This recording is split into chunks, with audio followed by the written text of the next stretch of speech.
Or Devin, I can get, yeah, actually it's her. It's a her now. I went from Devin and went to her. the to someone TD. else. Is it Jen? I can't remember. What do you? Is this yours or mine? That's yours. Okay. Okay, thank you so much, Council, for your time this afternoon. I'm looking forward to going through our budget proposal. Loriana, I think, handed out some of the detailed of the individual items, what the different line items represent. There has been one or two updates that I'll kind of point out from that item or from that list, but generally speaking, the vast majority of the budget should reflect what is put in front of you. I like this quote. This, as a planner, this always appealed to me, is that the budget is the most important plan of any government because it is the plan through which all other plans are accomplished.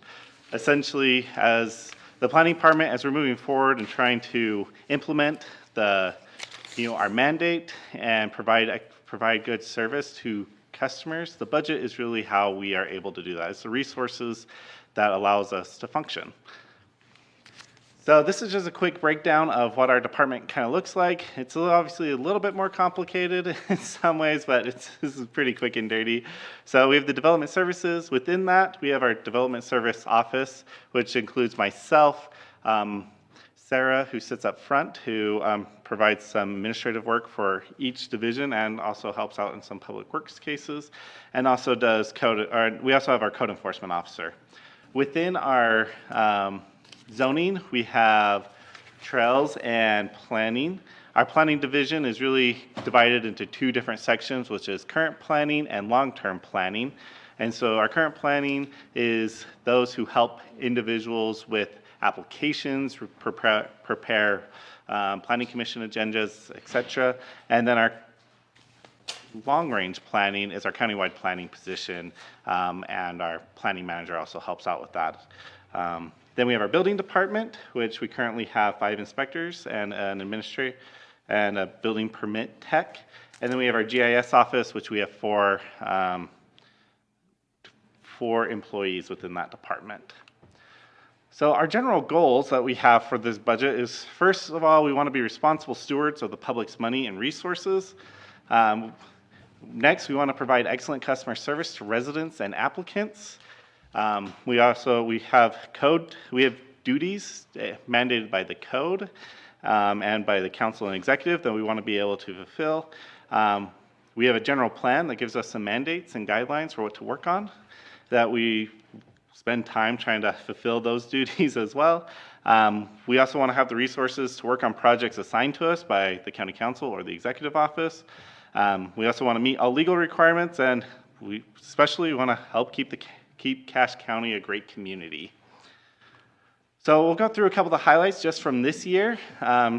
So we hired one new GIS staff member that was budgeted last year. We hired them just this summer, and so he started with us, and we're really excited to have him there. We eliminated one building inspector and current planning position. Actually, I need to update that. We really, in the building office, we decided just to move that to a building inspector 1, that vacant position. Essentially, we freed up a building inspector 3, and we want to keep an open position as a building inspector 1, which is it was cheaper, but we're thinking if interest rates drop, we're going to see building permits tick back up. And it's been a little bit close this year whether or not we've had to replace that position too.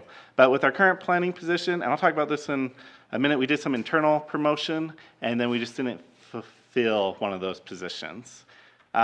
Within the department, we went from 12 vehicles down to 8 this year. We re-examined how we're purchasing building inspector trucks. We used to just buy new trucks every year. And I'll talk about that in a minute too, about some of the changes we want to implement. And then just generally, looking at our funds, we generally are trending below budget under most accounts.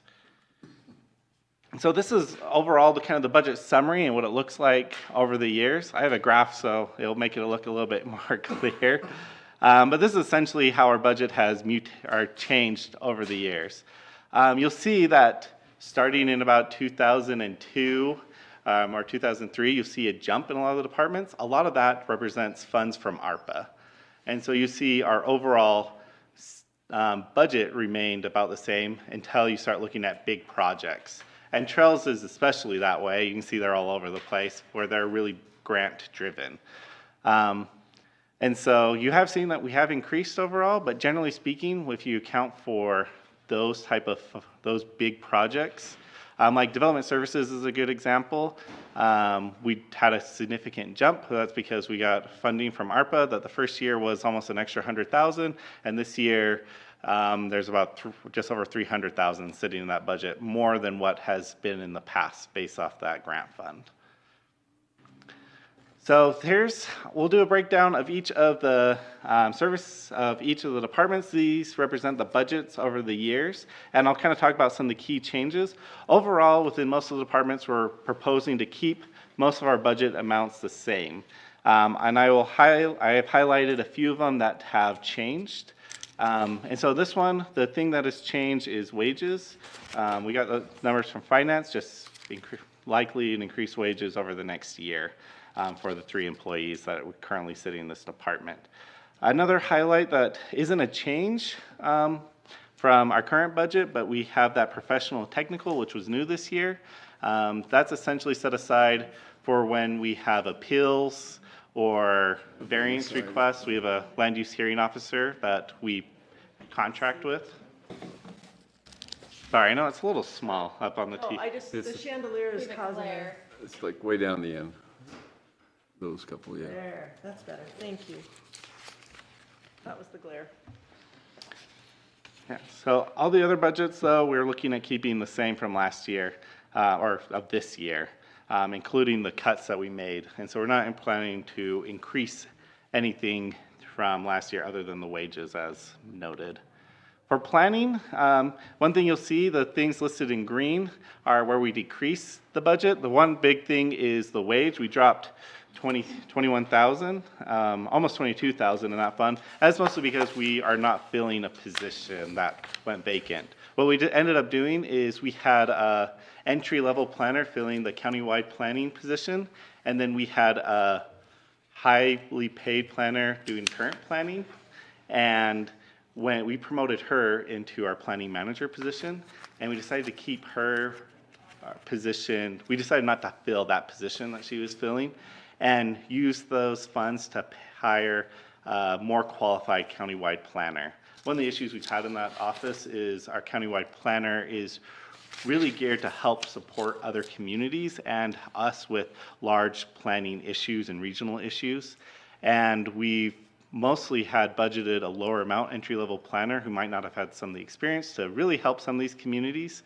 And a lot of the planning manager's duties were being pulled into supporting that position. And so what we wanted to do, especially with our new planning manager who is really good with current planning issues, we wanted to bring in somebody more experienced in that position. So we did hire somebody who has multiple years of experience and is also a landscape architect, which allows them to do some additional design work. And so that's why that budget has changed. And even though we lessened a position, it's not a drop in a full position because of that kind of rotation that we've done internally. A couple other things you'll notice in our miscellaneous, sorry. Where are these numbers at? This is in our zoning, which is, I don't have the page in front of me, but Inspections of- you mind. I have one other question too, Stephen. Are the 24 actual, that's just as of May, 24 actual? Yes. Yeah. Do we have June and July yet, or? We issued the June financial, I think, already. So you should have the June financial. Okay, I just wanted to make sure I knew what I was looking at. Thank you. So another thing that has been updated, beyond that, you'll notice that our office expenses has jumped up $9,600, but you'll see what we really did was move our miscellaneous services, move those funds into the office expense fund. So now our miscellaneous will be 0, and our office expenses will be higher.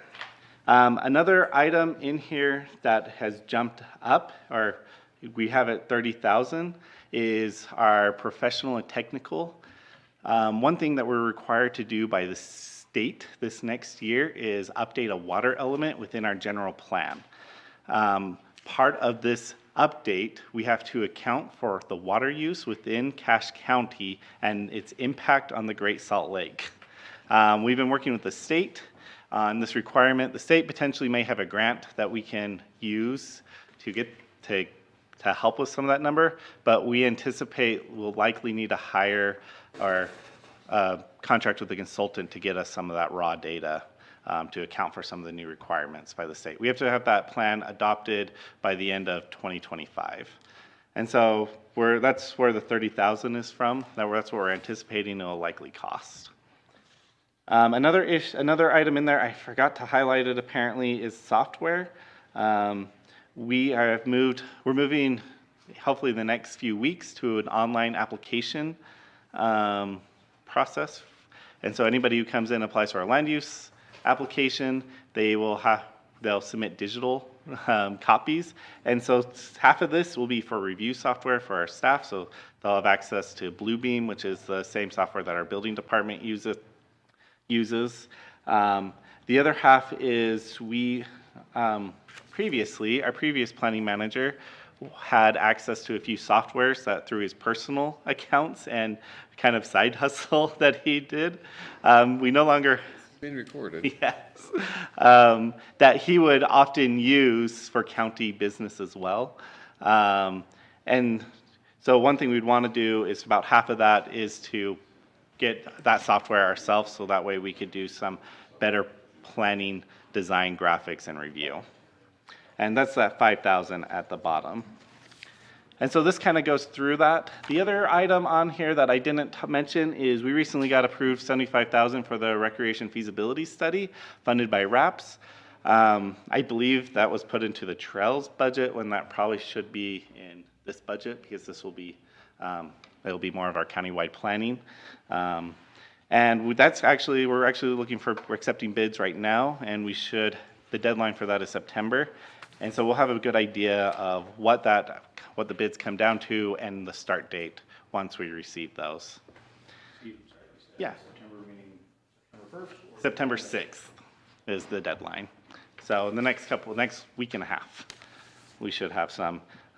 We've actually had a lot of interest. We had a question and answer period that was due on Friday, and we had 4 firms that approached us with questions that we provided answers to. So one of the other things I want to talk about is increased fees to help cover cost of service.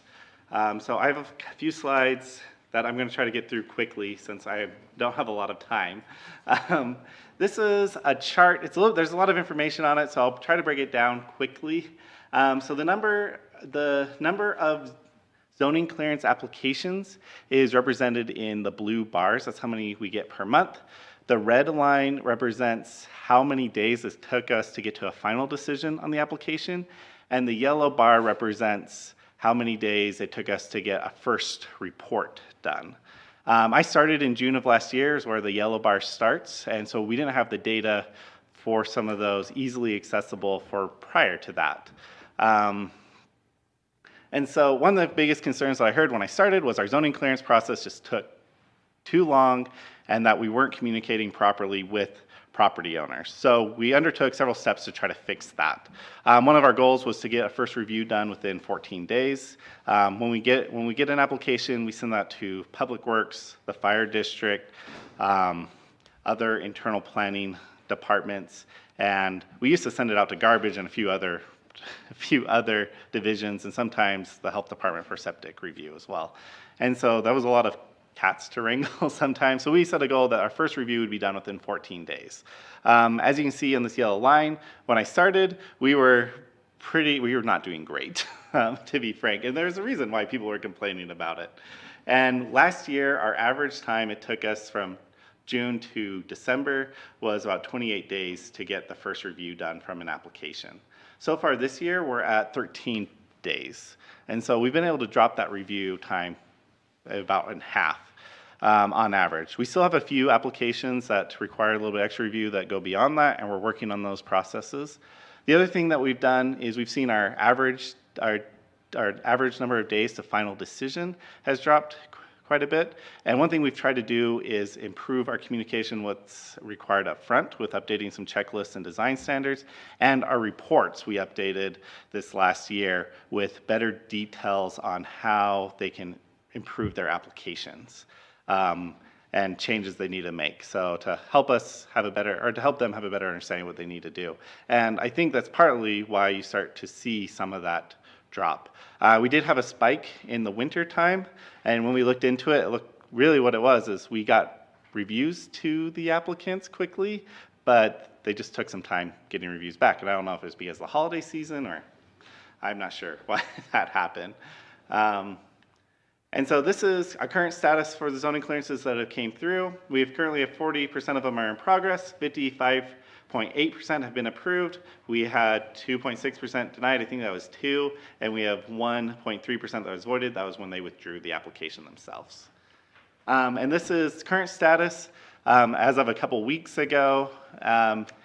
87% of the applications that we'd have received to this point have been reviewed, and 13% were still in progress. And most of those represented, and pretty much anything since the end of June had received a review at this point. And there was only one or two in July that had not, that were a little bit more complicated. So one thing that we'd like to do is look at raising our fees, and I only have about 10 minutes left, so I'm going to bust through this pretty quick. Essentially, we're looking at our zoning clearances as probably the biggest issue that we have within the planning division. And GIS, we'll talk about we're seeing some software increase in fees, and we provide services to other cities that we'd like to reevaluate the fees that we charge them for this next fiscal year. So this is our current fee schedule. The big items that we want to look at is our zoning clearance for primary use, which is 75, our zoning clearance for accessory use, which is 30, and our zoning clearance for agricultural, which is 30 as well. There's a few other fees that I'll talk about, but those are kind of the big ones. We did a survey and did a study about how many hours it took us to review, and based on the average staff costs per hour, what it would end up costing to do these. So a zoning clearance for a single family we currently charge $75, but the total cost of the county is $672. For an accessory building, the costs are practically the same. But we charge $30 for that. And for ag buildings, we're charging $30, but it costs us about $307 to do those reviews. And then sensitive lands, we currently don't charge anything for when somebody has sensitive lands on their property and has to do a sensitive lands analysis. But those reviews also cost us about $342. And so I have a couple proposed fee schedules that we could potentially look at. But this is one reason why I want to talk about zoning clearances. In this chart, everything that's in orange is a zoning clearance. And this is how many applications we received last year. And so you can see the vast majority were zoning clearances, while a smaller percentage of the applications we received were subdivisions, conditional use permits, rezones, etc. And so I've met with Wes and Nolan a couple times about this. Really what we would propose is not to jump full scale up to the full amount this year. We wouldn't want to jump up to $672 when right now we're charging $75. That seems a little unreasonable for that big of jump. But we do feel like for the current services that are provided and the reviews that it takes of our staff time, that an increase would be justified. And so we'd be looking at my proposal would be to raise the zoning clearance to $250 for our primary use, a zoning clearance for an accessory use to $125, and for our zoning clearance for agricultural use is $100. And then we'd want to put on a third review fee of $50. Essentially, if we have to send back comments 3 times to somebody, and we have to review it again, or 2 times, and then we have to review it again, we feel like they should pay for that extra review. A couple other things that we're looking at changing is adding a $100 sensitive land review. So if you have steep slopes, have to provide a geotech, that just takes more time for us to review. And so charging an additional $100. Resort Recreation Development Master Plan update. Essentially, right now, if somebody comes in with a resort recreation, it's $15,000 for that application. But if somebody wants to make an amendment to that, right now it would also be $15,000, which probably isn't justified depending on the scope, where we're not starting over. It could just be moving a building. And so we'd like to change that to match what we currently charge for conditional use permits, which we anticipate would be the same level of review. We also now have 2 plat processes as required by the state. And so we'd like to do a preliminary plat at $600. That's the entry, that's the first review. And then we would charge the heavier fine, or the heavy fine, excuse me, fee for the final plat. Final plats will review construction drawings. That takes a lot more engineering. And so there's a higher cost with that. Floodplain permits, we currently charge $25. Public Works mentioned to me they would like to raise that to $50. I might want to follow up with them to see if that's how they still feel. And then our variance and appeal processes, we currently charge $300 for each. What most organizations will do is charge a base fee of about $500. The cheapest one that we've done so far was about $1,000, and then plus half the charge. And so essentially the $500 plus anything addition that would cover up to half the cost of reviewing that appeal or that variance. This is the second set of fees, would be a higher jump. I don't have a lot of time to go through all those to get to everything. But this is kind of what we'd be looking at based on 2023 numbers for the if we increase the fee to the proposed fee, we'd essentially be almost doubling the revenue that comes into the Development Services Office. And this is, as you can see, we talked the bulk of our revenue, our permits, our zoning clearances. So you can see that most of the fees increase or revenue increase would come from the zoning clearance section or zoning clearance application process. And the green bars represent what proposed fee 3 represents actual cost. So I only have is there any questions about fees before I move forward? When you say a zoning clearance, explain what kind of a project that would be. Yeah, so within the county, anytime anybody wants to build any structure, they're required to submit essentially a site plan for where that structure is going to sit on their property, what the use of that structure is, and how they are going to access private or public roadway from that structure. For a rezone, they're just. Correct. They're just wanting to build, and it can be anything from a hay barn to a single-family residence to a commercial structure. And we don't have to go into it, but that didn't have any type of fees for like infractions. That's Nope. not going to be looked at right now. Correct. Just for your fees for okay. We are bringing a proposed fee schedule to Planning Commission next week for code violations. Because we currently have a fee, we can currently charge $100 a day, but we've ran into issues where there's been a few violators who that has not been motivating for them. And so where they're making more or doing whatever illegal activity they're doing based off that. So that will likely come to the council in the next couple months. Okay, thanks. And so the plan is with these fees is to incorporate them. Wes is building out a new fee schedule for the whole county, and we'd like to incorporate these fees into that fee schedule when that comes before the council.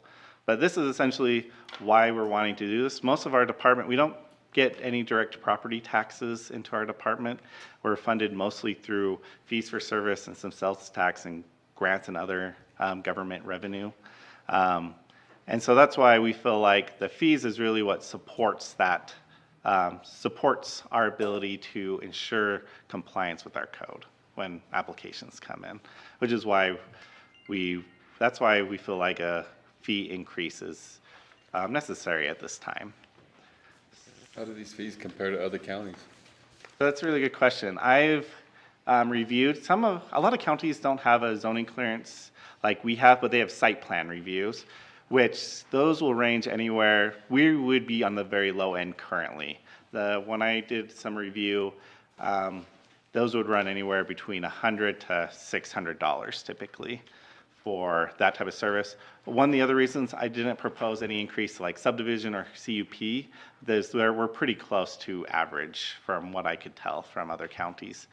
One of the other things that that we may want to consider is some counties have a lower fee up front, but then they charge on a per hour basis of review on the back end. And so that's something like Weber County does, is their engineering department will charge like $40 an hour for a review. So you charge your base fee that you charge a fee as they submit an application, but then they'll also get a bill on the back end as well. And so in some ways that is good because that can make it more fair to, especially for property owners that have a simple application. But property owners who may have more complicated applications or may not be as sophisticated, it takes the engineering department more time to review or do more feedback back and forth, that could run up the cost for them as well. I know a lot of your site plans and everything, it used to be that you could actually just draw them on the application, like where you wanted the hay barn and everything.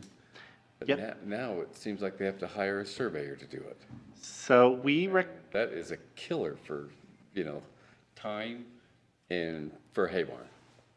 so we recommend that it is professionally drawn, but that's not a criteria. If somebody brings in a 2-scale drawing on a sheet of paper, normally we recommend graph paper, so that way we can scale it, then we will accept those. And a lot of ag buildings, we still accept that type of drawing. The only time that it gets, there could be multiple reasons why it might run into problems, but if they run into sensitive land issues or steep slopes or wetlands or floodplains, oftentimes those type of applications require a professional to draw them up. And so we changed the code last year to eliminate some of those requirements for just agricultural buildings. We used to require geotags for hay barns, but we wrote that as an exception last summer. And that has helped a lot in several cases. But we still run into that issue. Especially, we normally will encourage somebody to do it professionally, especially if it is a residence where they already have to have it drawn professionally to get the building permit, so they can do that on the front end. But we still accept a lot of hand-drawn applications. So I'll go through the last couple of slides real quick. GIS, the big change here is we hired a new employee. We actually got somebody better qualified than we initially thought. So it ended up costing us a little bit more, but they're able to fulfill more of what we needed. And so between him and the rest of the crew, we're looking at a potential increase in wages. There is some decrease in employee benefits that goes along with that.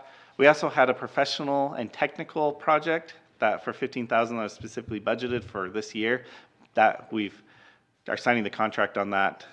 We're purchasing some underwater groundwater data, and so that will be, we won't need that fund anymore. That's a $15,000. The big thing that's coming up is an increase in the GIS software. Carrie has done a really good job at kind of scrounging up a package that was as efficient and cheap as possible for our GIS services. However, GIS is now updating, or Esri has been updating their system and software, and so we are going to have to move to an updated system if we want to keep using their services. It'll be about, I think in the paper copy you have in front of you says about $11,000 increase. I'm talking to Carrie today, we're looking at probably closer to 15. What we'd like to do is I'll jump to this real quick. We provide a bunch of services. It's kind of hard to see on that second column from the end. It is our additional GIS tool. Cities pay into our GIS services as part of our countywide planning and additional GIS services. So we'd like to increase that additional GIS tool kit that we provide for municipalities, increase the fees. Right now they're getting a killer deal for what we provide, like $600 for GIS services for the year. That's like the software itself costs us almost $40,000. And not to mention Carrie's expertise on that. So that's something we're currently reviewing and will likely bring as part of the fee schedule update to the council as well. Another thing, building, we're not seeing much change other than we're decreasing our open position we're taking from Inspector 3 to an Inspector 1, so there'll be decreased wages there. We also had some turnover this last year of an employee who retired, who was at the top of the scale, and the position that was brought in wasn't at the same top, and then we hired again internally for that position, and so we were saving some money there as far as wages. We would like to update our communication fee. We're switching over to an online program where they can do inspections and enter them online in the field. And so we are looking at buying them iPads and plus getting data plan for that so they can do those services. Another thing, I mentioned we're looking at truck purchasing. After talking to Public Works, we used to buy new trucks every year. That's no longer as efficient as it was before COVID. It's harder to find new trucks. New trucks have become more expensive.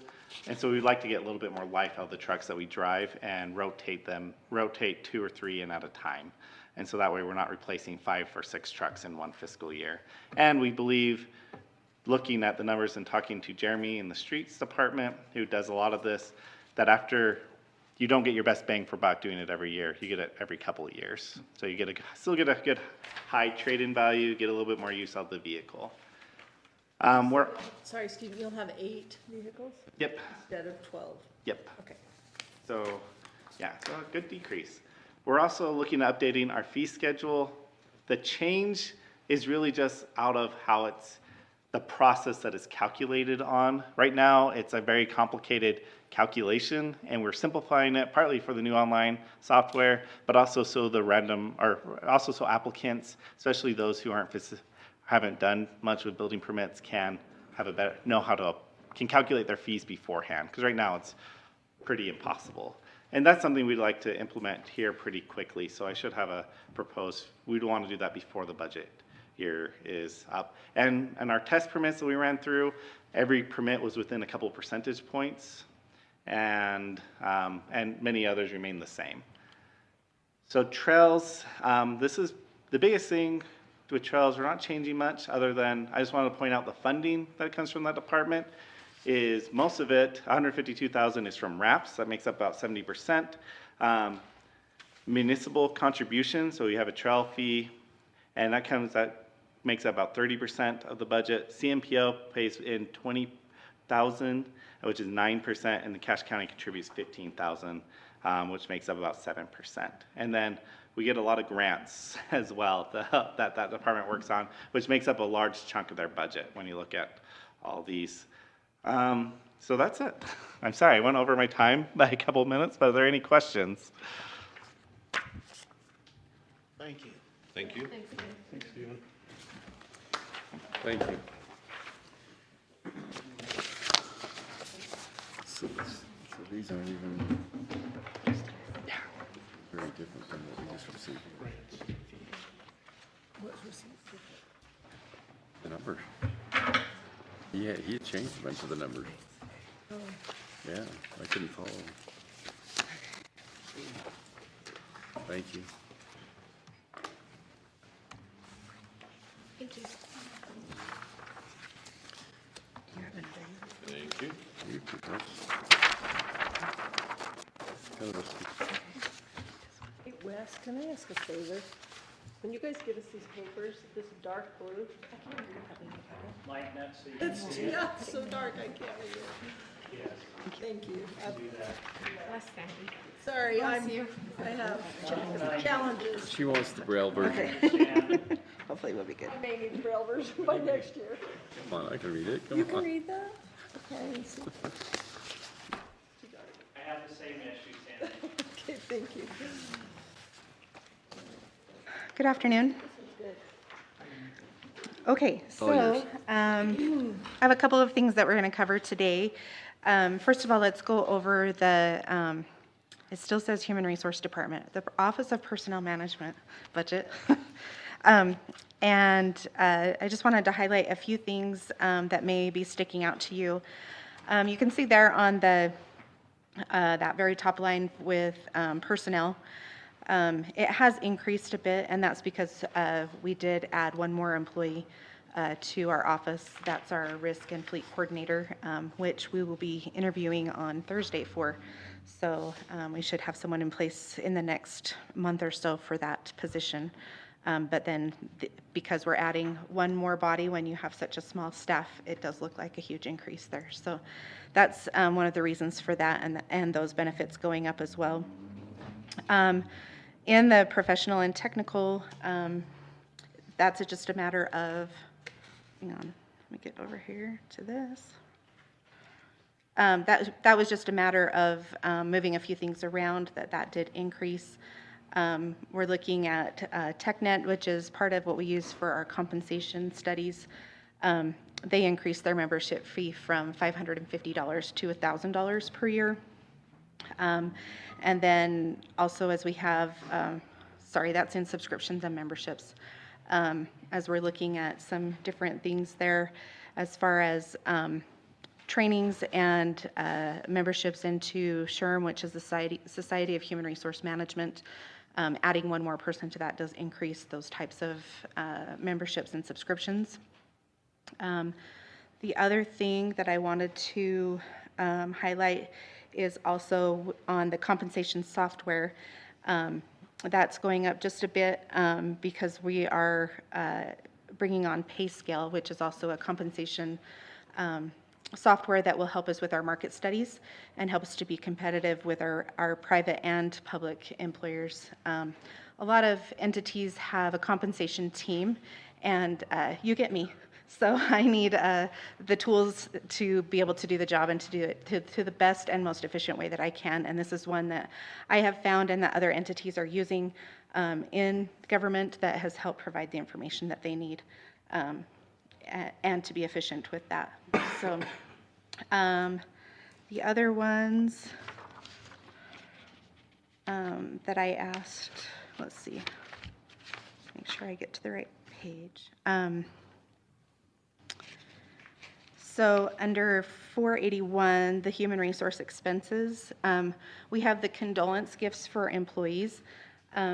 I've asked if we can change that title to be an employee life change gift. Right now, we are sending flowers or a plant to someone who has a loved one that passes away when they turn in their bereavement pay to let them know that we're thinking of them.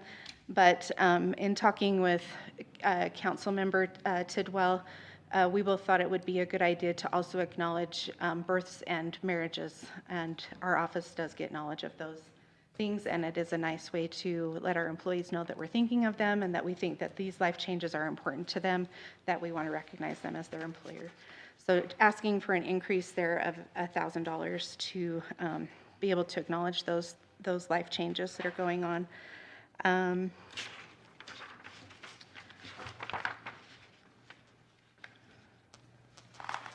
think that might be all I wanted to highlight. Yeah. Are there any questions on this budget that I can answer?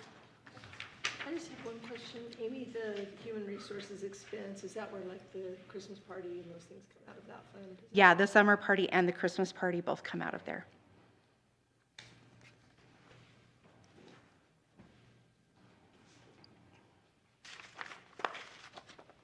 I don't have any other questions. Okay. Great. Well, we will change the conversation then and talk about compensation.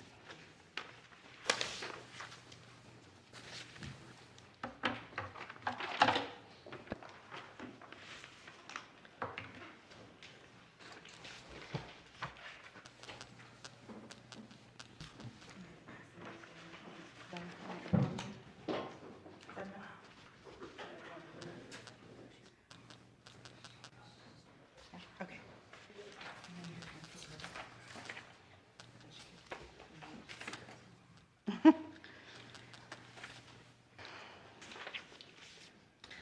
Okay, so this year, instead of presenting a PowerPoint to you that you don't have anything to take back and digest, I've presented this as a report for you to be able to take home with you, read in your spare time, anything that you want to do so that you can help understand and digest compensation. I'll go through this report with you and give the high-level overview. And that's what this report is meant, is as a 50,000 foot view. If you have more questions that you want more detail on, I am happy to have you come into my office. We can pull up the multiple spreadsheets and workbooks that I use to put together the compensation plan, and we can dive into it a little bit more. In your, let's see if we can get there. That first page, you've got some definitions, and hopefully this will help to define these compensation terms if you're not familiar with them or want to know how we define them here at Cache County. So that's for your reference there. And then just a brief introduction, just letting whoever may get a hold of this document know that this is not by any means a contractual agreement saying that this is what the council is going to be given. It's just a recommendation for you to take into consideration for those things. The next part is we do have our compensation policies, and these are coming right out of our personnel policies and procedures, section 7A. And this one's really important to remember as we talk about compensation. It says Cache County has a compensation plan that aligns with fair market wages and salaries and is performance-based. Cache County annually reviews with a minimum of 8 other counties and 5 cities in the state of Utah that are approximately the same population size regarding wage and salary information, benefit plans, and general personnel policies and practices for the purpose of establishing a fair market value for positions within the participating counties and cities. So, and then number 1 on there says Cache County Corporation will endeavor to offer fair market wages and salaries to employees at a level of parity equal to the market's midpoint or the average rate of pay based on their level of performance and their length of service within their job classification. Any exceptions must be based on sound market justification and approved by the Director of Personnel Management and the county executive. So there at the bottom, we have the map of the state of Utah, and you can see that the counties are represented by the stars and the cities are represented by the blue dots. So you can see from a geographical view how we're comparing and what we're comparing to. These market comparisons were decided upon by the compensation committee at the beginning of the year so that we knew who we wanted to compare to. And some of the thought process behind that was with the counties, we wanted to compare to second and third class counties. So that because we are one of the biggest third class counties, we wanted to make sure that we're comparing to those that may also be a draw for our employees to either drive to or move to for work. And so we do have Weber, Washington, Utah, and Davis that have been added in there or continued to be there. We have compared to them for, since I have been here for the last 6 years. On the cities, the reason that we chose Cedar City and Layton. For Cedar City, we chose them because they are a similar community to Cache Valley in that they're a smaller farming community and they do have a college there. And so we felt like that would be a good comparison. And then Layton was because of the size of the community and the similarities in what they have. So those are the ones besides those here that are close to us that we're comparing to. Ogden City we compared to because for some people they feel like that's just a short drive to make a little bit more money. I feel like it's a long drive for me. I don't want to drive that every day, but some people don't have a hard time with that. So that's why we chose them as well. And then we also have some other trusted sources that we use and to get information from the private sector. We have the Western Management Group, and that is, they have a Salt Lake City area. It's basically a northern Utah area of the compensation survey that they survey well over 100 employers. And so we're getting lots of good private sector information for the jobs that we need to compare to. We have Employers Council, and right now we've been using that mostly for our IT folks as we're comparing with them. And then ERI and PayScale are both softwares that we're able to do market studies with and benchmark each position. So those are the different types of things that we're using. On the next page, we have another part of the policy, and this is from the section 4D. And this talks about the compensation levels and the merit position according to the market position. and how we put that together. I'm not going to read that just to save you from me reading, but you're welcome to look at that. And then if you have any questions, just let me know. This next graph, this is the market comparisons. So as I'm doing the market surveys, I'll get the market data for every single job. And then in order to get to this point, I'm taking every single job that's in each department and comparing the midpoint from 2023 to the midpoint of the data that we've received in 2024. So for example, with the assessor, we're showing that there's an average midpoint increase in that department of 9%. Now, that doesn't mean that each employee needs a 9% increase. That's just saying that those midpoints or the market values have increased by that much. And that's overall based on all of the jobs in the assessor's office. So you have assessors 1, 2, 3, and 4. You've got personal property specialists. You have office specialists, and even down to our motor vehicle department. And so that's where all of those jobs are taken into consideration and how that average has come to. So this is just a good overall view of what we're looking at without breaking it down by each job for you so that you have an idea. But you can see on there, the lowest we're looking at is a 5% difference, and the highest we're looking at is about a 12% difference. So that just helps you to know how the markets are moving and changing, even still. So, but even with that, I feel like we have some good news because the council has really been proactive in our compensation and has really taken into consideration that we do need to have competitive wages and keep our employees up with the market and be able to retain really great employees as well. So this graph is really pretty telling. So the two blue lines, we have the top one is the maximum, the bottom one is the minimum. That red line in the middle is going to be our survey midpoint. And then we've got our county regression actual. So that's taking all of the survey data and combining it with the job values that we have on each job and showing where each of those positions would fall within our pay plan. And then we've got the green dot there, and that is what our employees are actually being paid in comparison to those pay ranges. So this graph actually tells us quite a bit of information. So you can see that we may have one or two outliers, either above or below those minimums or the maximums. But for the most part, all of those positions are falling within that survey range, which I think is pretty awesome because a few years ago, that was not the case. There were a lot of green dots way below that bottom blue dot. And so we've done a really good job to help with wages that way to keep them competitive. You can see that there's just a few that are above the maximum, and we won't get into what positions those are here, but if you do have questions as to what those positions are, I'm happy to talk with you about that as a one-off. But really what we need to look at is you can tell there on the lower end of the graph where the concentration is of those green dots. And that's going to be more of our entry-level type positions. And with our entry-level positions, we do have more turnover. We don't have a lot of longevity. And so they are going to be in those first and second quartiles of their pay range. But you can see that there's a few of those jobs that are actually falling below the minimum. And so we're trailing the market just a bit in those minimum pay ranges. And so we do need to have a bit of a market adjustment to bring those people up to that market value.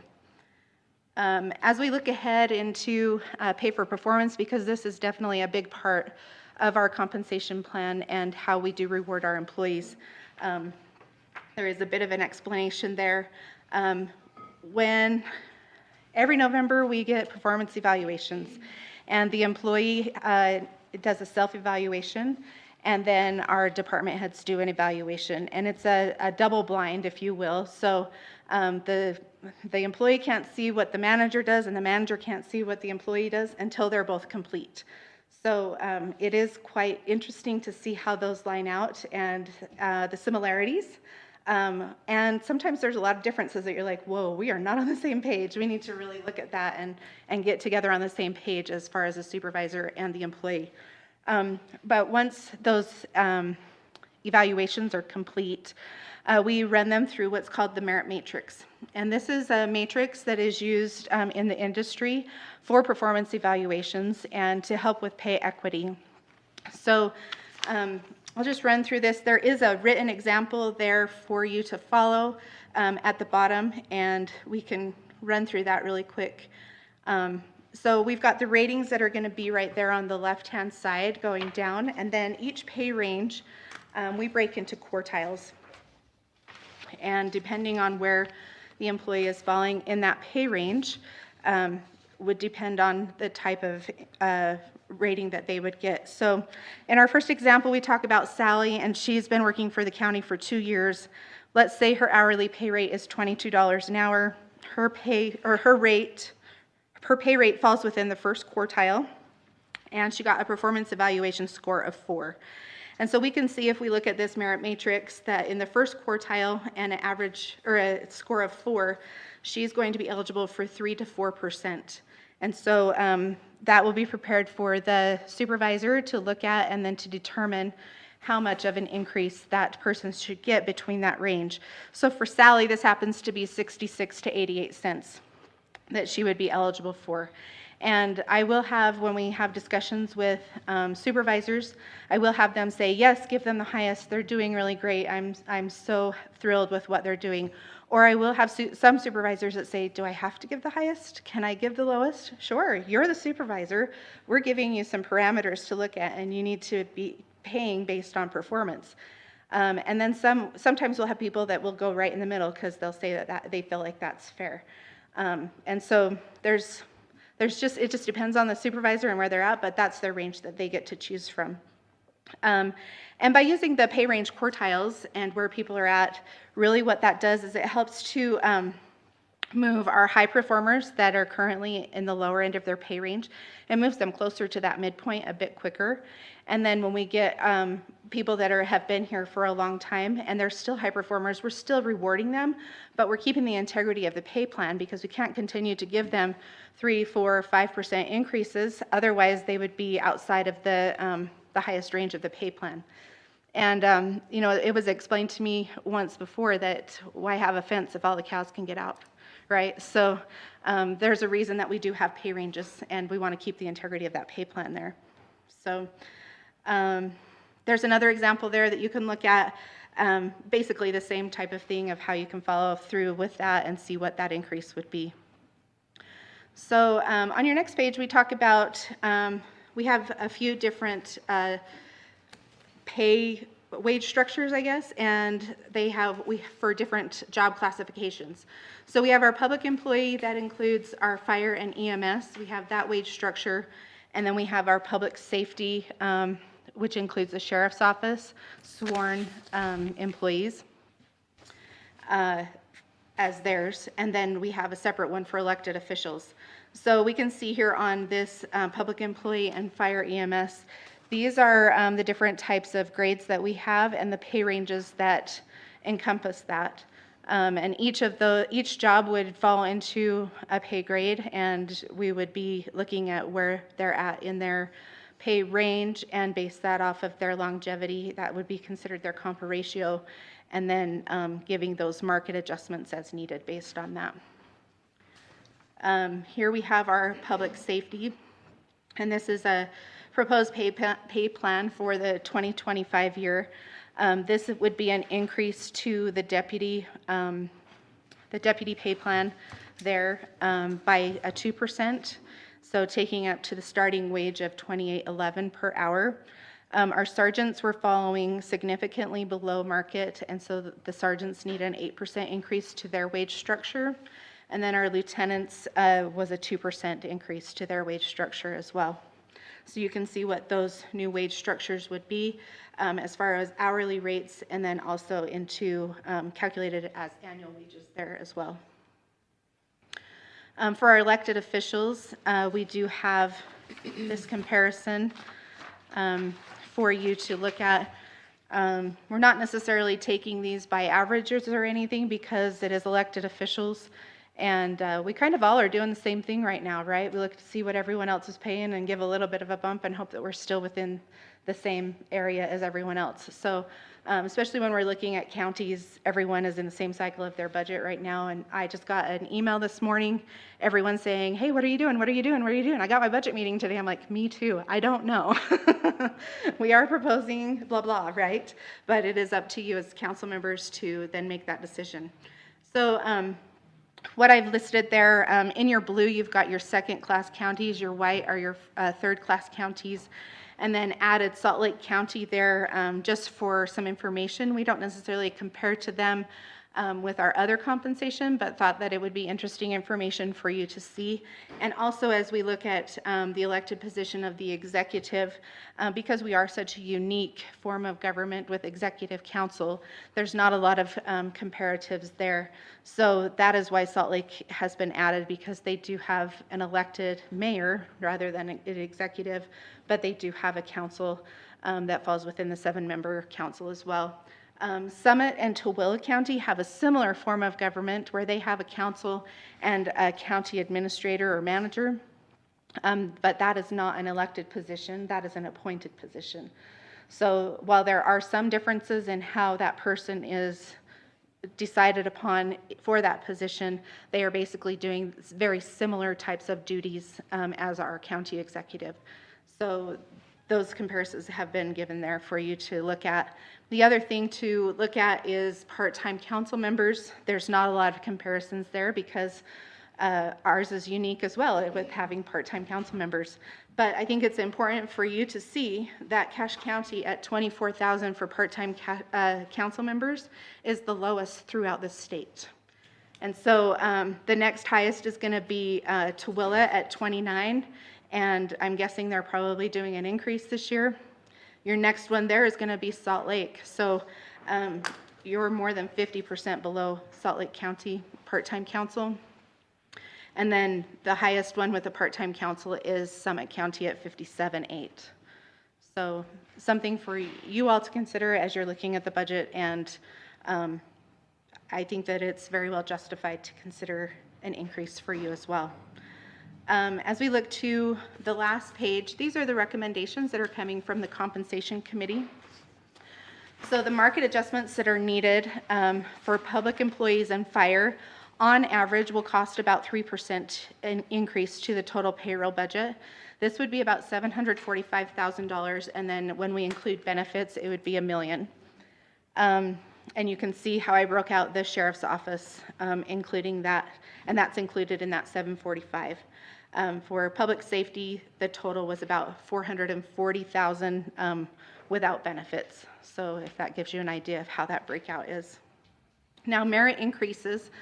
I showed you the merit matrix. The way that we estimated the merit increases was basing that on where every employee sits within their pay scale, in which quartile they sit, and what would be the highest score that they could possibly get, and what is that highest percentage. So this is going to be your estimated highest potential cost. Now, historically, what this has shown is that everyone doesn't get the highest score, right? If I have ever had, which I think it's only been one time, a department that comes in with all of the highest scores that they could possibly get, that department head and I have a little chat to say, really? Let's talk about this. And then we talk about this. I will be going through and doing some training, the training that I did a couple of years ago related to the Three Little Pigs, and it was something that everyone could relate to because they knew that nursery rhyme and that fairy tale of the Three Little Pigs. And we can kind of relate that to our employees, right? So we may have some people that are in the mud and they need improvement. They haven't even tried to get out and build the house. And then we've got an employee that's maybe is building the house with sticks, so they're doing an okay job, but they aren't maybe using the best tools. And you can see how that goes on, right? And when we have our highest, it's that they have built their house with bricks, and they have furnished it, and they have a welcome mat, and they are inviting the entire team in to participate with them. And so when I've given that training before, not only to employees and to supervisors, it helps them to really put into perspective what those rating scores mean and how they should be rating themselves, and also how their supervisors will be rating them. So it may be a little juvenile, but everyone gets it. So And then with the elected officials, oh, sorry, I didn't tell you the potential cost. So the highest cost with that is $580,000, and then with benefits, it would be $725,000. So what I was going with is historically that hasn't been what has happened. And generally we have done a 3% increase to the overall budget, and then based off of that merit matrix, it falls the way that it falls. And over the last 4 years since we've been using the merit matrix, we've been able to be within budget within about $10,000, give or take, depending on where our department heads have given those ratings. So this seems to be a good way to try and hit that target. I don't believe that it will be that 580,000. It will be well below that, but that would be your highest potential risk, I guess, if you look at it that way. And then elected officials, the estimated cost for an increase, which is a 4% increase, has been recommended from the compensation committee. And this is because historically what we've done is elected officials have received an increase that is on average what the employees are receiving. And so as I calculated the average market increase and an average merit increase, we're looking that between the two, most employees would be running about a 4% increase, which is right on track with our national average as I look across all of the different data that I'm seeing. That's about where everyone is at throughout the country. So estimated cost for that for elected officials is $44,000, and then with benefits would be $55,000. So that is your high overview of compensation and what it's looking like this year. Are there any questions that I can answer? Thanks for this tremendous amount of work. You're welcome. That's a lot today, Denise. It is, and that's why I've given you the report so that you can go home and read that in your spare time.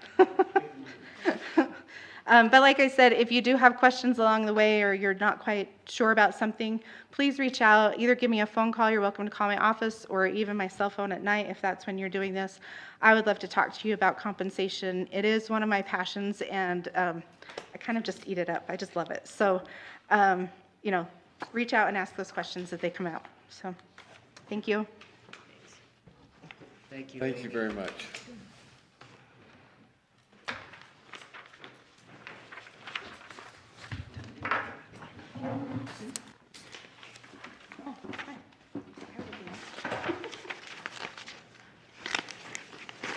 Oh, Amy, I did have a question. Okay. You know, we're not talking about the increase in insurance today. Oh, I'm glad you brought that up. I forgot to bring that up. So insurance, what is built into the tentative budget is an increase of 14%. That is what the market is looking at. We don't have all of the data yet. We are still waiting on a few bids to come in. But we do have some options that will either be well below the 14% or not above the 14%. So what's built into the tentative budget is something that you can plan on, and we'll take it back to the compensation committee once we get all of those bids to then decide what's going to be the best move for the county. So Thank you. you're welcome. Thank you for bringing that up. I forgot to mention it.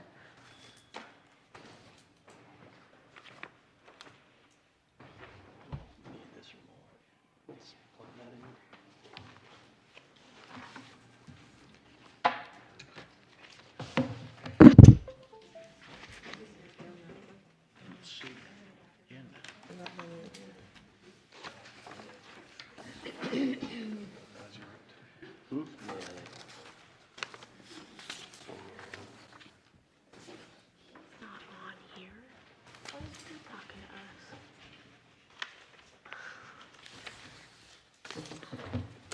How we get it on the screen?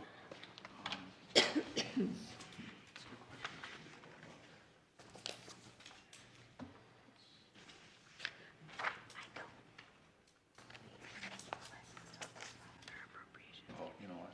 It's gonna need to. Start it. Fire district. I don't want to start the fire district. You know, if we did that, then they're always behind. Right, I don't want to Every year start it. behind.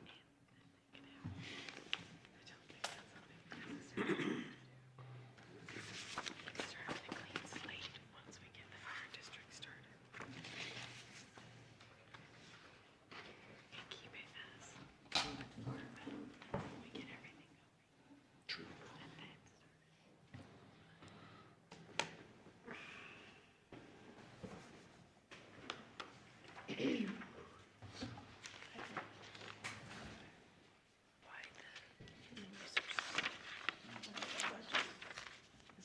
did you bring any videos? I brought pictures. Good. You know, maybe that, aren't you? I am.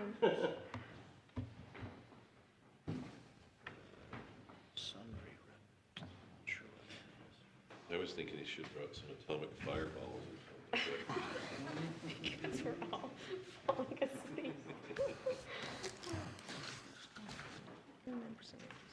Cinnamon fire kisses or something. Here, let's do this. Let's, Just some regular I'll old put it on caffeine. this I computer. might have to make a run over to the bank and get Bryson, I I'm read not your sure thing it's the today. Can you computer. read it? I think it's something with their system here. The League of Women Voters.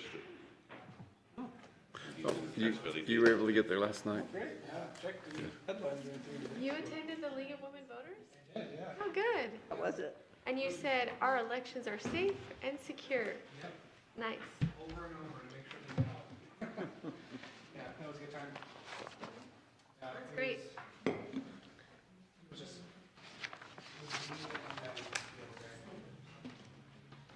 the The other guy? other guy. Oh. Oh, that guy.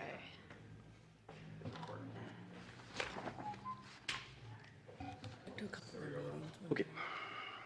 Just give me the clicker and I'll. Thanks. Okay, I wanted to give you just an overview of the department and what we're doing. Just to kind of let you know what's happening. So our mission statement is to protect life, property, and the environment as we support the various fire departments in Cache County as they provide fire service to all the residents. So a big part of what we do is supporting the others. We also have our operations, both EMS and fire. We have code enforcement, training, and then administration. In our operations, we have the Hiram Station. There's your picture. In the Hiram Station, it's staffed 24 hours a day, 7 days a week. There's 9 full-time employees. And for any given shift, we have 3 full-time employees working a 48-hour on, 96-hour off.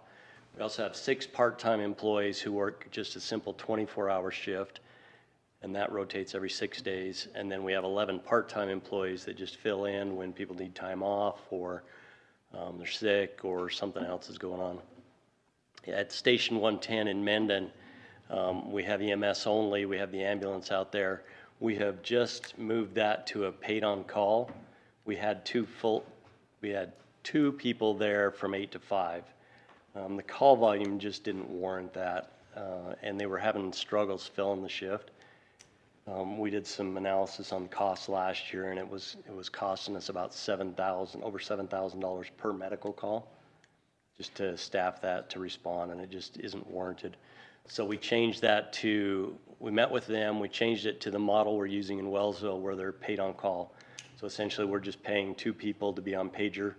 And when the pager goes off, they respond from their home, pick up the ambulance and go to the call. They asked that they could have shifts from 7 a.m. to 1 p.m., 1 p.m. to 7 p.m., and then 7 p.m. to 7 a.m. So we try to accommodate the shifts that they were willing to fill. Still having a little bit of a struggle filling those, but some people have been out on vacation and other things. When they're out of service, then Wellsville is the next closest unit, and they're pretty solid. They don't go out of service hardly ever. So the ambulance comes from Wellsville instead of Mendon. In Wellsville, we have 9 part-time personnel. There's 2 on per shift, and their shifts are from 8 to 5, and then from 5 p.m. to 8 a.m. And like I said, they're solid. They've covered everything they've needed to. At Station 80, which is the Hiram City Fire Station, Hiram asked us to staff that with 2 people from 8 to 5. 7:30 to 4:30 is what they work. That is funded entirely by Hiram City, so they reimburse us for that. They were trying to keep under a specific number of employees. They found that they were going to actually cross that, and they said, well, we'll take those 2 back. I said, great, whatever you want to do. And then they realized that if they take them back, then any time they work in the evenings on fires or during their volunteer meetings and stuff, they had to pay them overtime. So they asked us to keep it the way it was. And fine, we just sent them a bill. That way their time on us time to us billed doesn't count for overtime there, and we're just trying to help hire them out as they need. Station 30 in Richmond, last October, we started staffing that 40 hours per week with 2 part-time employees from 8 to 5. There are 10 part-time people who fill those shifts, and they're primarily people who work in Smithfield Fire as well. That's gone really well. In fact, one of our proposals in the current budget is to expand that to 7 a.m. to 7 p.m. 7 days a week. And with the money we're moving from Mendon, taking out the full-time 40-hour people there, that'll offset a lot of the cost for up in Richmond. Call volume's higher, and we've worked out a deal with Smithfield. When there's a medical call, those people respond on the ambulance, and they become Smithfield employees for the duration of that medical call. So we don't have all the licensing issues and that kind of stuff. And that's been really good. I mean, it puts an ambulance another 10 minutes closer to the north. It's cut response time down up there, so it's worked really well. In our code enforcement, we do plan reviews, inspections. We assist other cities with code enforcement. We do fire investigations. We do burn permits countywide, and then we have our public education. And they've been doing several events at the Health and Safety Fair. We'll be doing the 9/11 commemoration for 4 days. A bunch of stuff there that's really good for public ed and fire prevention. We have our training division where we do all of the volunteer fire training for all the departments in the county. So our courses that we teach are Fire 1, Fire 2, Hazmat, and that's for their basic fire certification. That runs from January to June, 3 nights a week. And then our advanced fire training, those classes are occasional classes, hazmat technician, incident command training, emergency vehicle driving, and some live fire stuff like you see on the screen. We have EMS training, so we're doing EMT basic and EMT advanced classes every other year, and those are open to any of the departments in the valley. We were originally going through Bridgerland on those, but the scheduling wasn't working for the volunteers, so we started teaching those classes at night so that they'd be able to attend.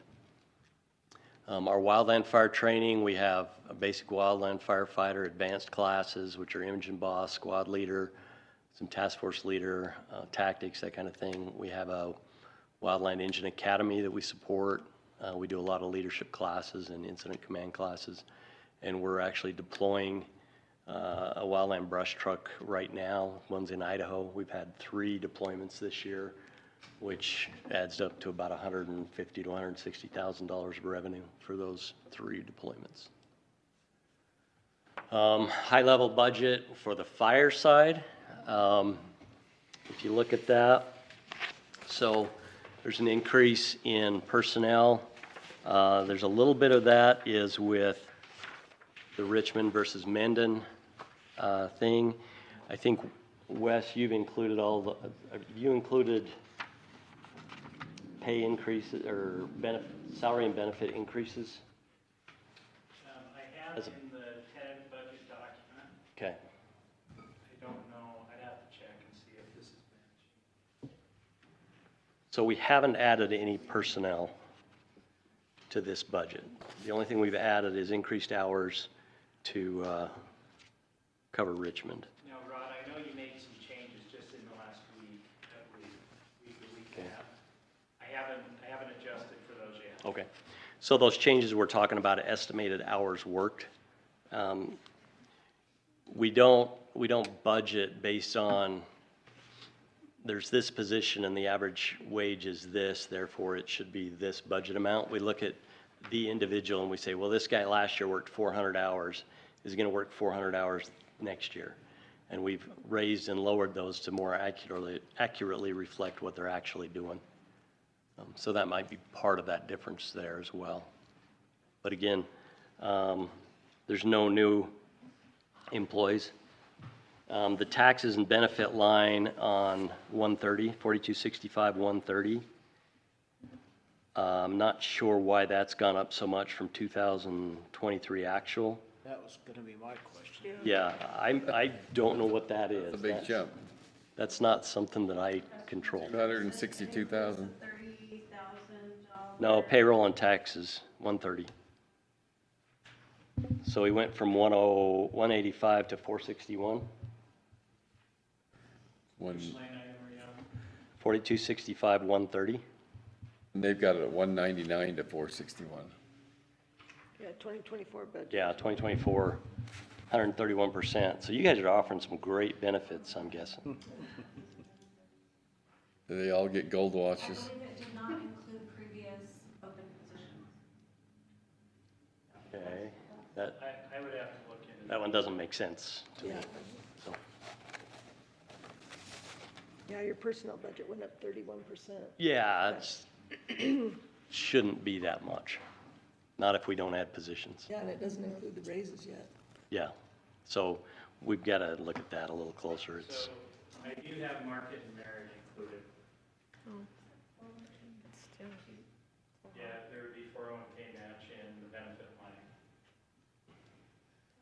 so I'm still not sure that would be that much. So Pushing that up. remind me your department number. 4265?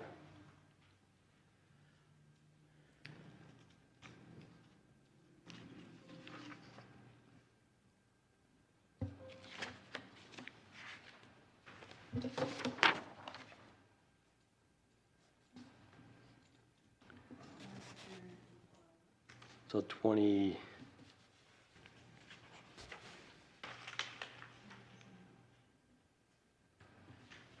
So I have 40 different, well, 37 different employees 69?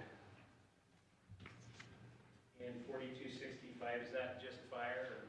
Well, and that's the other part of the issue, is some are fire and ambulance, some are balanced out, which kind of leads to one of my points I was going to ask is, can we just combine this budget between fire and ambulance? So, yeah, we could put them in the same fund.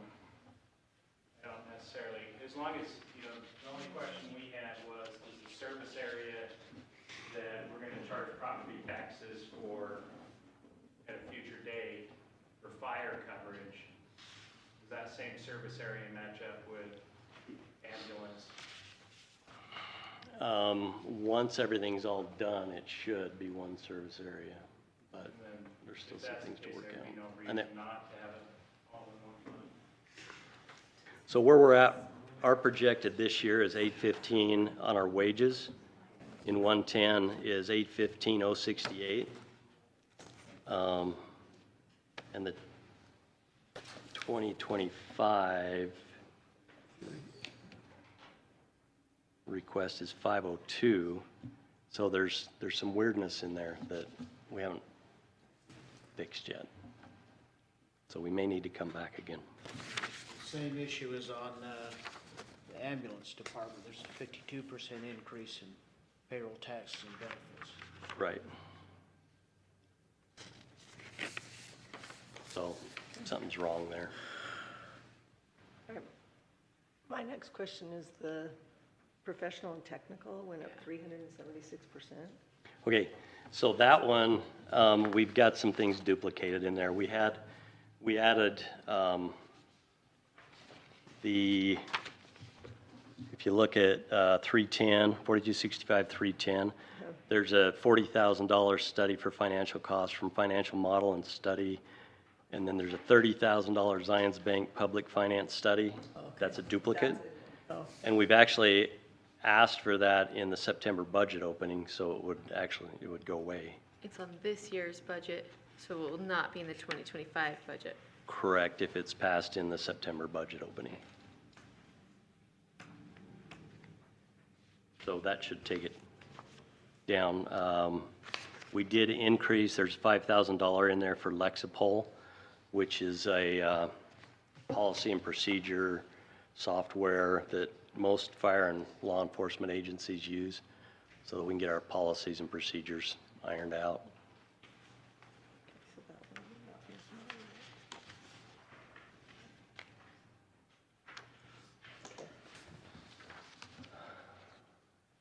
Moving to supplies and other services, we're fairly consistent there over last year.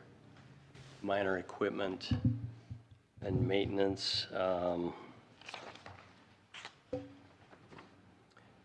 That one is, we added some structural turnout gear to that one.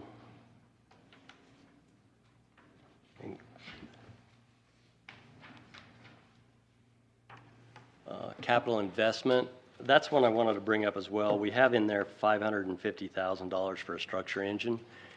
In our September budget opening, as part of that ARPA paying for the ambulance, we wanted to combine what we had for the ambulance and what we had for part of the engine together to pay for an engine, and that would take that $550,000 out.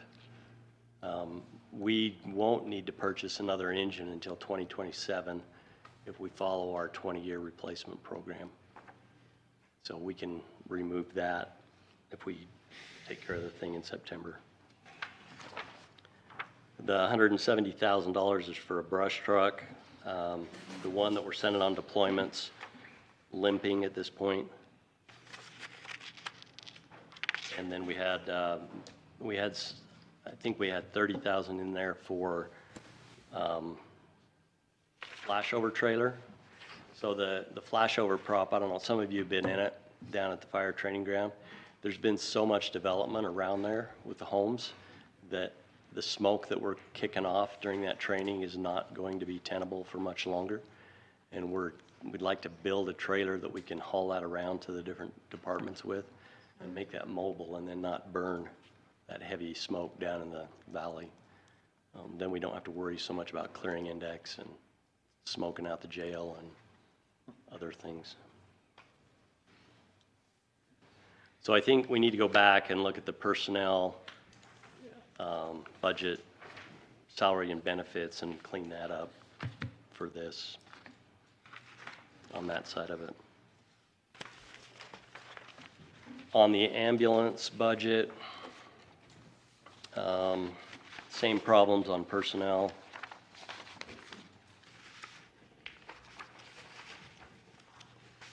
I think the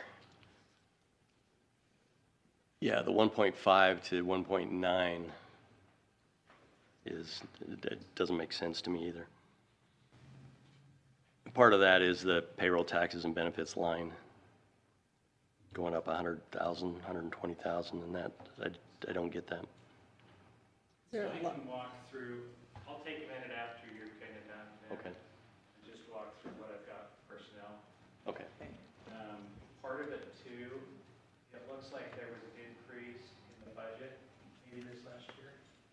There was a mid-year that we moved some, so that'll be a little bit of it, yeah. So that'll explain some of it. Yeah. So, Rod, do you yeah. think those numbers for overtime and part-time employees are correct? Those both went up about 30%. Overtime was based on actuals from this year, and that was one of those budget openings we did in June, is to move money from one part of the budget to cover that overtime. And some of that's the deployment overtime, and that reimbursement we get covers that cost, because our overtime increases quite a bit when they're out working 16-hour days for 2 weeks straight, and that's reimbursed through the fire fees. The part-time, we went from, where are we at? From 251 to, oh, that's part of that, you've got the one number, the 1.5, it's included in that 1.5. Yeah. 1.9. Yeah. It went from 251 to 338, like it's a 34% increase. And that, I don't think that includes the reduction from Richmond, because we've dropped those people out, and that should come down. All change. A little bit, yeah, that.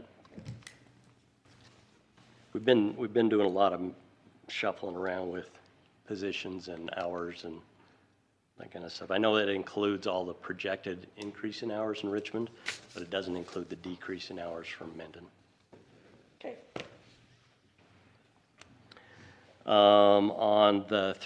on the training, let's see, that's the 4260, 330 training paramedic school. There's a $10,000 increase there. That's a state grant. We received $27,000 from the state for paramedic training and personnel to backfill those guys. So while it appears as a budget increase, it's offset by that grant. And then again, it has the Lexapool portion of the ambulance side of the fire. On the supplies and other services, communications, we've got 2,300 in there for internet. That's going to go away with point-to-point stuff that's gone on. Our EMS uniforms went up. We're just number of people and cost of uniforms and what they've needed there. So, and patient refunds has gone up as well. And that's more of an accounting thing, where we have to pay the patient refund line out of the budget, but the revenue's been billed to somebody else. What about gasoline? Because on the ambulance and fire, they both went down. On which? Gasoline, 290. Fuel, It's in the professional services, first page. Yeah, it right, went down. I got it. It went down, both of them. Just based on actual costs, we've seen a decrease. It's either through usage or cost of fuel, but it's gone down from where we were budgeted last year.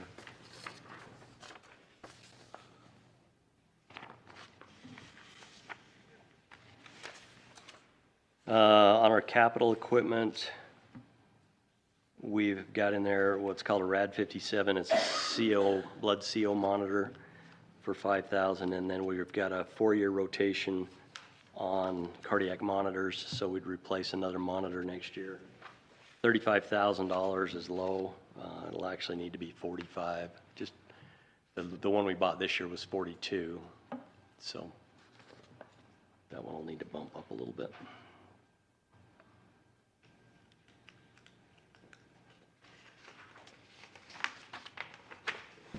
And the last, this is the department allocations. This is how much we pay each city for fire protection, and I don't see much change there from last year for the fire district. And that stuff will all change once the district gets set in place. Did I see that Mendon's proposing or looking at a budget increase for a fire station?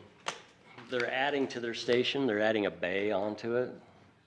It's up to them. I don't know that it's necessary, but that's what they've decided to do. That to park something in there, or what's the bay for? Stuff in, firefighters are pack rats. And I did talk to the chief over there when we took that staffing out and said, we'll leave that engine over there. Tell me what you want to do. If you want to keep it, we can leave it there. If you don't, it's fine. They pay the maintenance on it. It's up to them. Questions on this, other than what we've got to work out on the personnel? Thank you, Ron. Thank you. Thank you.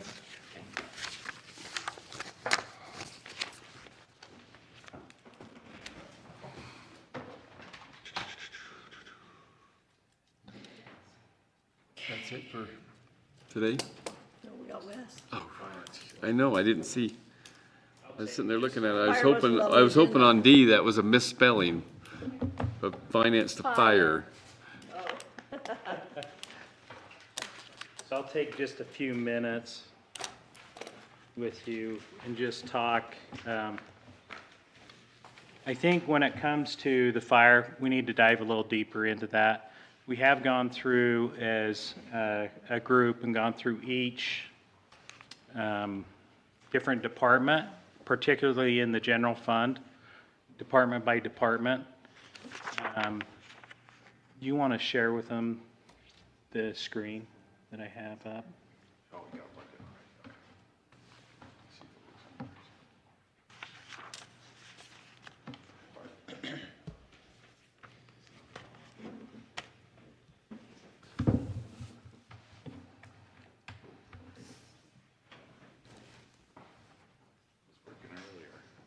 Assessor left.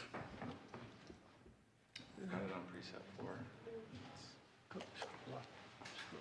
Assessor hasn't come on top. Assessor. Court, did Janelle come in?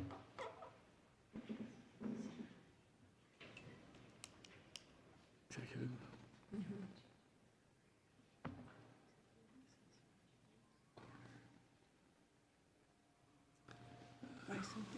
Laptop's not recognizing a second screen. Yeah, we've had attorneys. Yeah. Yeah, but this is our last meeting. So maybe while he's working on that, Typical. I'll just say, when it comes to the budget and where we are in the process, understand that we've got a lot of different requests that have been put in. But at the same time, I'm not suggesting at this point, or making any kind of recommendation that that's where we're gonna end up. That's kind of worst case scenario. If you said, hey, we accept that we fill all these positions, and we do all this capital, and that's where we'd be at. I do think it's important for council to kind of see some of that information, see what department heads are requesting, and then we'll go through and cut that back pretty significantly. In fact, I see a lot of the requests, to be honest, we're just not going to be able to afford to do that.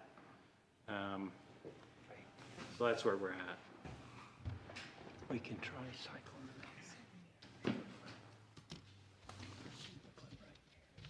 It might be recognizing it now, Bart.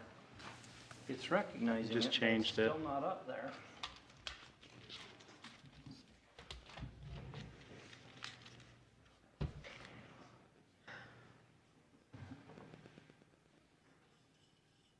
The other thing, just talking, just overall budget process, we've had quite a few of these mid-year increases in manpower or capital, and the thing that really throws off is once a year we go through the budget process and project what our revenues will be, and it's kind of doing those increases in a vacuum. It's hard to evaluate them when we're not evaluating all the requests and having them compete for each, for priority against each other.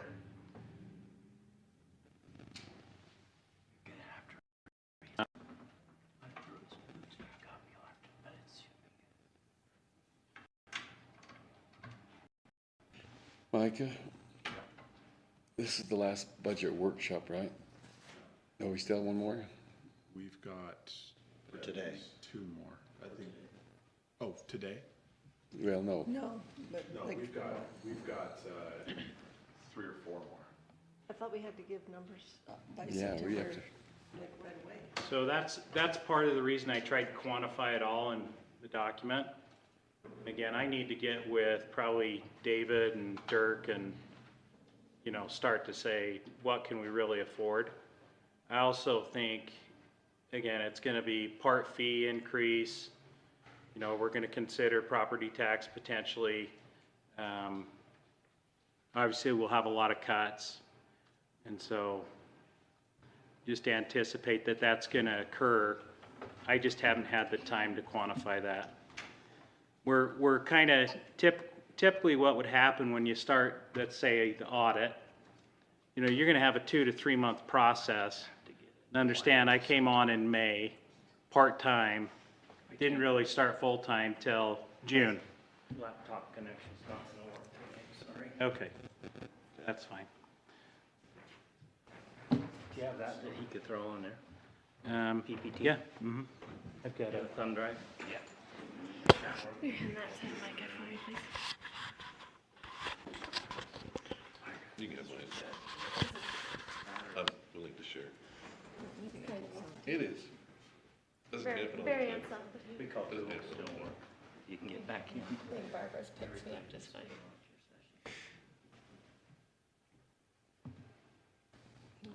Technology's great till Minimum that has to be published. you need it to work, right? The minimum? Is it the rate? Well, there's one guarantee about technology, it will fail. Proposed amount, like, we need $2 million.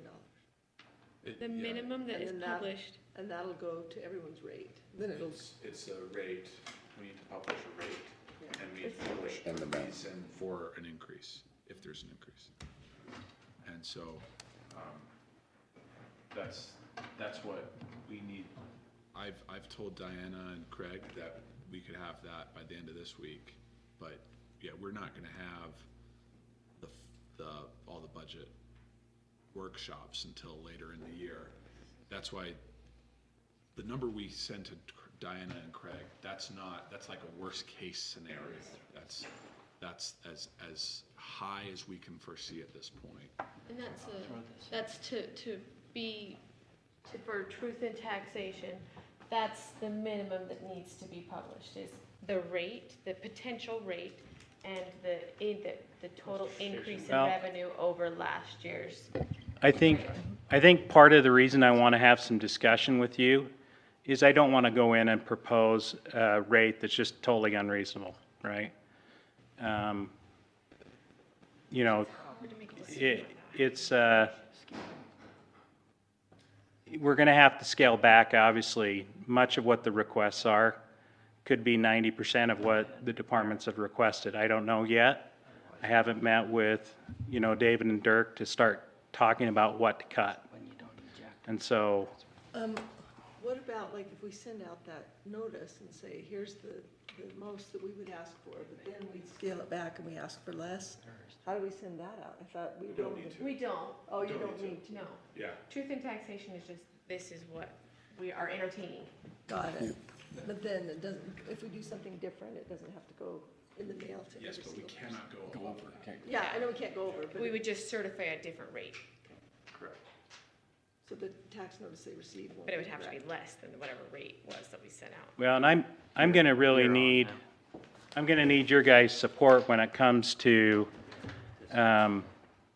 maybe with renegotiating some contracts, potentially to get additional dollars. And some of these services that we provide countywide, maybe we are just capturing a portion of it, maybe a portion of the manpower, when we're not really considering the administrative costs or the cost of capital or, other factors. And so, I know we'll be having those discussions in more detail here this next week. When it comes to specifically finance, I wanted to just give you a quick, brief update on finance. There's not a whole lot to talk about, so I wanted to be very brief on this. You're on your laptop. Oh, I am? It's on your laptop now. You gotta work it.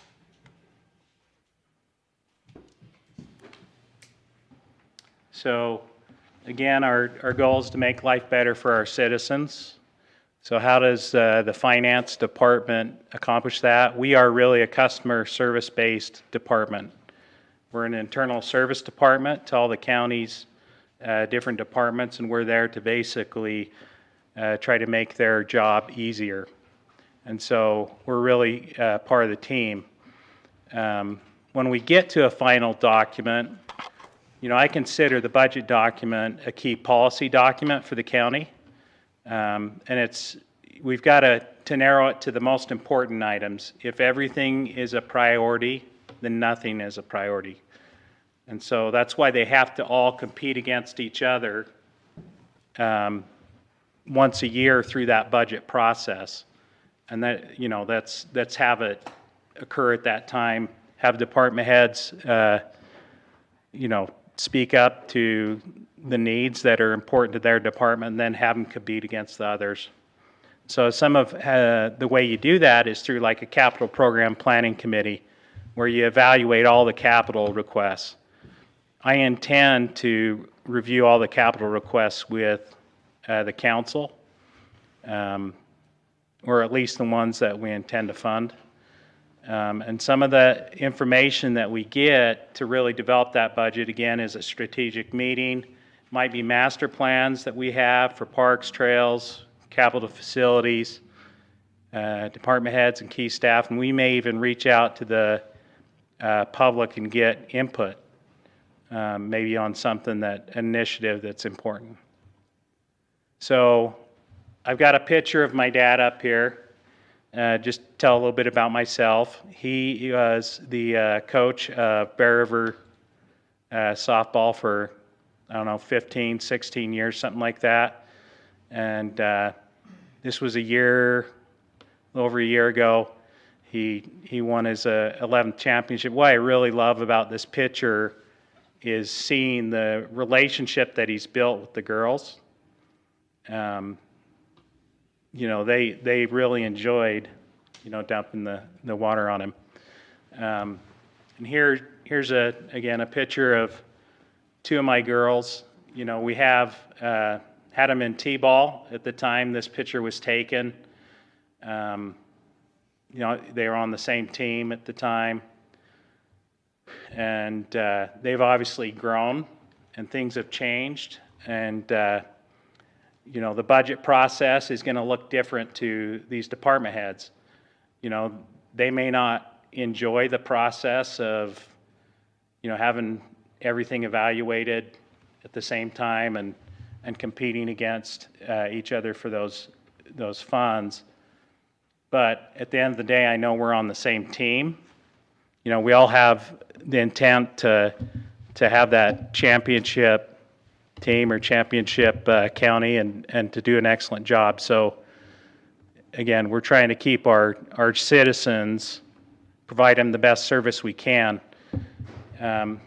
Obviously I like softball and baseball, and part of what I'm going to talk about is you kind of have your two foul lines, right?